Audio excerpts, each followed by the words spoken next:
Hi guys, Hamster here. Another update on my SPR project. This will be part 3. Part 1, we selected the lower that I wanted to use for this project, which was the JD machine lower, because they offered some special engravings which had some meaning to me.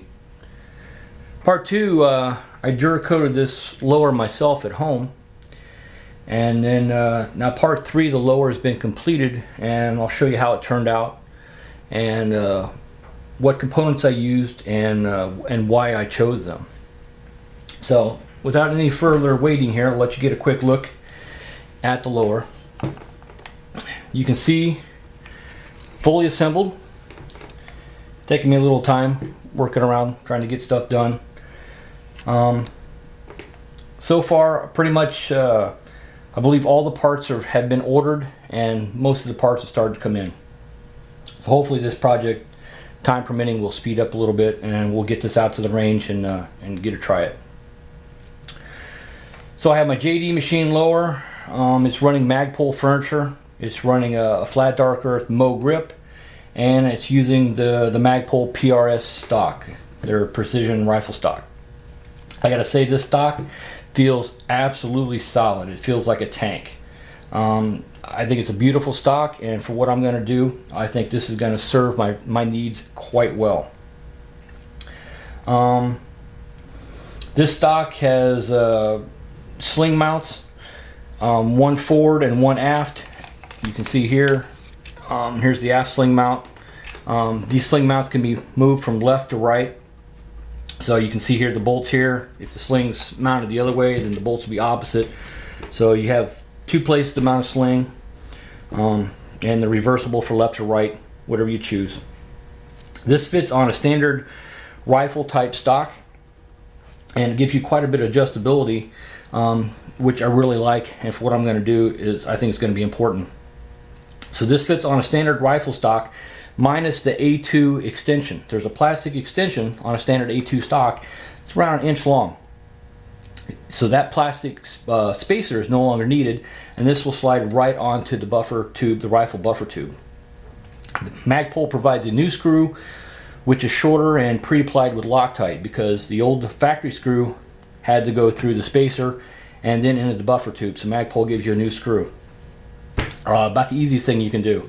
Simply remove the rubber pad here, which really doesn't provide any cushion, but it provides a lot of traction. It's very grippy on material, so it will really should grab on my clothing and when I plant it in my shoulder. The adjustment screws, the shafts are all steel. These adjustment knobs, extremely positive on the detent. These are all aluminum. The hardware on this is all steel or aluminum. The body is all polymer. This is not going to fail. This feels extremely strong. The only downside is it has a little bit more weight than a typical A2 stock. And for this build, to me, it was important to go with a fixed stock for the direction of this build. But with the removal of the A2 spacer, it allows you some adjustability. Doesn't get you a lot shorter, but there's an inch of adjustment for the length of pull. It can go 1/4 inch shorter than an A2 stock, and up to 3/4 of an inch longer. And in the cheek piece here, there's about 1 inch of adjustment here. So you can definitely adjust this and get your eye lined up with the optic perfect. It's fixed, it's solid. You're going to get a perfect cheek welt every single time, repeatable. And repeatable is the thing to accuracy. Like I said, we went with standard Mo furniture here, standard Mo grip. I went with the Troy Industry enhanced trigger guard here. It works just like a factory trigger guard. Has a spring-loaded detent. You can still swing it down out of the way. You can see I'm running a Magpul battery assist device here. I'm running the Mo grip and the trigger guard. I try to keep my ARs pretty much set up the same, so no matter which AR I'm using, the grip's the same, the trigger guard's the same. I'm running the bad lever, so everything I do training-wise is always the same. No matter which AR I have, everything's exactly the same. For a parts kit on this, I used some parts of a DMPS parts kit. I didn't use a lot of it. I used things like the takedown pins, the springs, the detents, the bolt catch, the roll pin, stuff for the mag catch, the safety lever, and the springs and detents are the only thing I really used out of the DPMS parts kit. The trigger itself, I wanted to, I've been running the Geisley triggers, the SSAs, and I gotta say I'm extremely happy with the SSAs. Could not be happier. But for this build, I wanted something a little bit more precise and a little bit lighter. So I went with the Geisley ssa-e Enhanced, which is about a pound lighter, and it's a lot crisper. The SSA is excellent, and I gotta say this is even better. And for a precision rifle, which this is gonna be, I think it's gonna be a good combination. And I'm just running a standard rifle buffer spring and rifle buffer. Nothing special there. Like I said, I Duracoated this myself. This is the Magpul Flat Dark Earth. We used a little airbrush that I picked up that I got on sale. It did a fantastic job. Everything seems to work fantastic. The inspiration now I'm not just throwing parts at this for no particular reason. You can see, as like when I picked this lower, let me just kind of obscure my serial number a little bit for privacy. You can see that I opted to go with this engraved lower. Hope that turns out.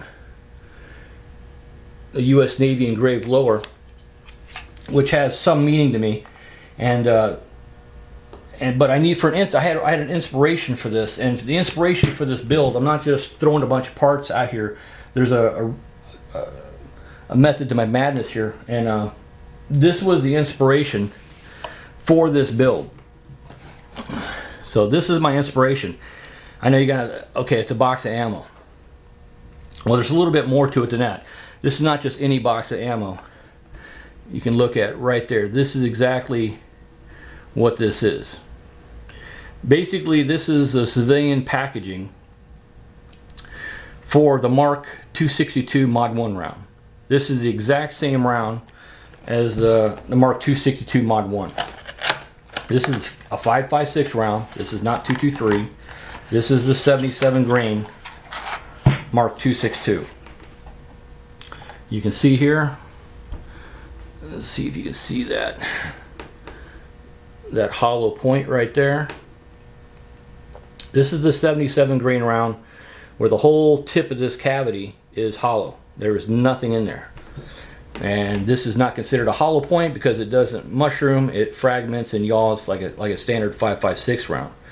This 77 grain round is fantastic out of everything from a carbine to a precision rifle. This is an outstanding round. This is a very the Sierra Match King round bullet in this is extremely accurate and carries a lot of energy with it. So this ammunition was the inspiration for this particular rifle that I'm putting together. So this is what's guiding me on what I'm doing. So basically I'm recreating with a little artistic flair on it here, or personal choice, basically a Mark 12. So this lower is going to wind up with an 18-inch barrel. It's going to wind up with a precision optic, and it's going to wind up with free float. It's going to wind up with a bipod. But this is what it looks like so far. This is where I'm at right now. I can't wait to get this thing out there and shoot this, break that barrel in, and then sight this thing in. This should be fantastic. Real happy with the stock. A lot of the features I keep the same. I love this color choice. I can't wait to share the rest of it with you as soon as I get it done. But this is SPR part 3, and this is where we're at. Thanks for watching.